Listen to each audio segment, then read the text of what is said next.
SPMP サイドストーリークンネチプ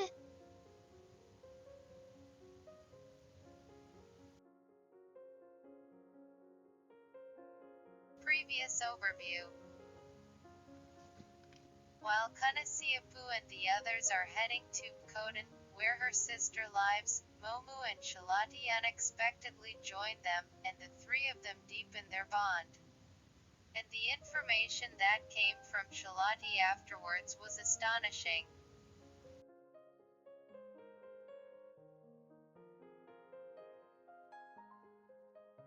After Chalachi parted ways with us, he was able to meet Susa, who happened to be in Suji.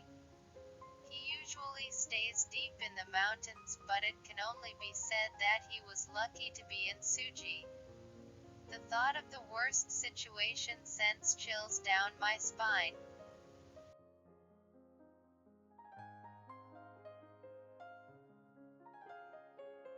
In fact, there was something I told Chalachi before we split up in the mountains. What I told him was that I would first go to Kotan and tell him that Kotan was in danger, and I would tell him about Susa's whereabouts. Susa now lives in a house deep in the mountains, and it would take half a day to get there, so I told him to go to Suji, where the people of the Wajan live, and let them know what we had seen, and ask the people of Kotan to contact Susa.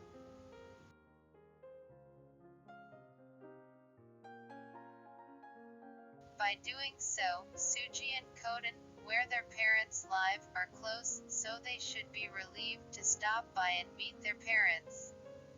In fact, he went to see his parents, and he told me that he was able to go and talk to Momu's parents about the situation.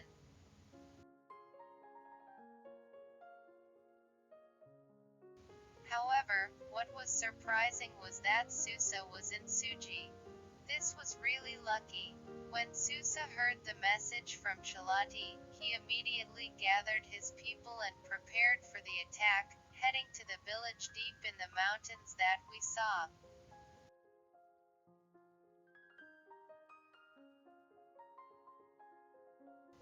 However, it seems that they encountered the raiders a little way into the mountains from Kotan, and a fight broke out on the spot. Chalachi said he didn't know the details because he didn't see the sight firsthand, but he was able to hear from the people who came back.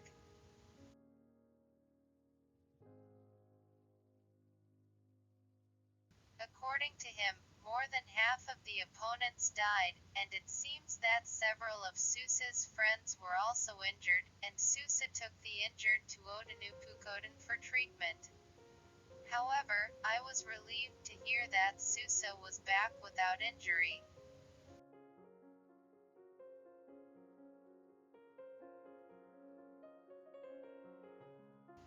And after he had informed the people of what we had seen in Suji, he had gone all the way to Kotan to meet my family.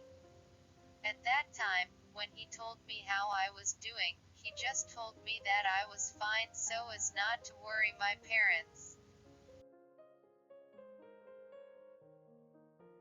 That's enough.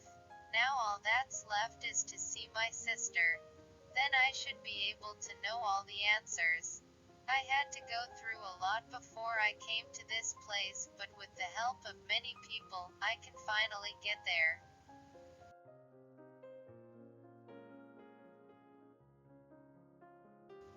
When I thought about it, I felt a little less anxious, but there were still two things that bothered me. One was of course my sister, and the other was the whereabouts of the man who ran away.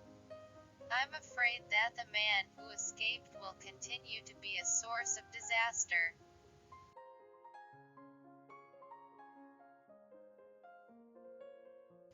If I met my sister, I might know something about that man. My sister said that the name of the person in my sister was Tuka. I couldn't talk to Tuka directly before, but now I'm sure I can talk to her directly.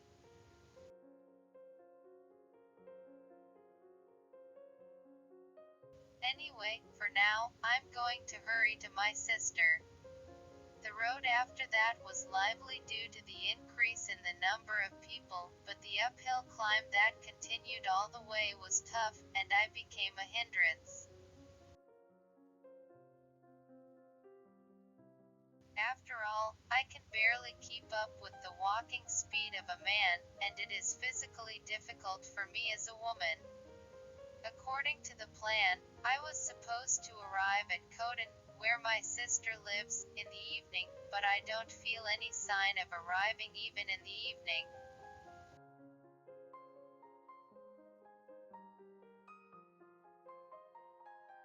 In the end, we decided to get ready for camp before dark.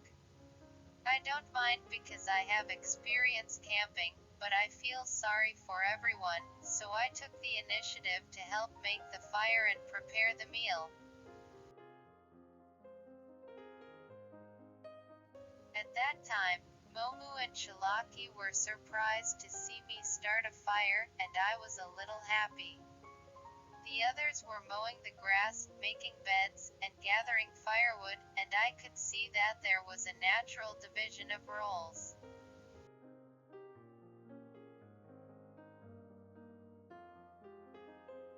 I was impressed that all the men were moving in a familiar way.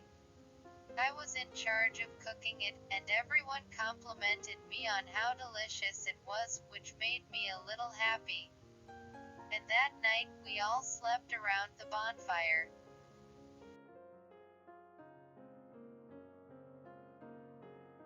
After that, we finished our meal and started walking towards Kotan again. After walking for a while, the road gradually became wider, and when the sun was directly overhead, I finally saw what looked like a house in the distance, and as I approached it, I heard people's voices.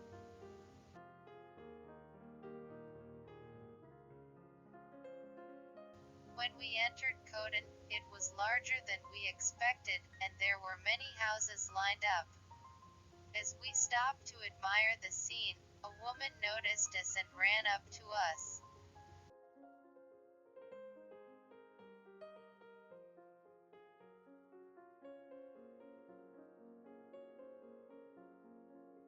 Today's story ends. The continuation of the story will be updated every Saturday. Please look forward to. If you like, please subscribe to the channel. See you again.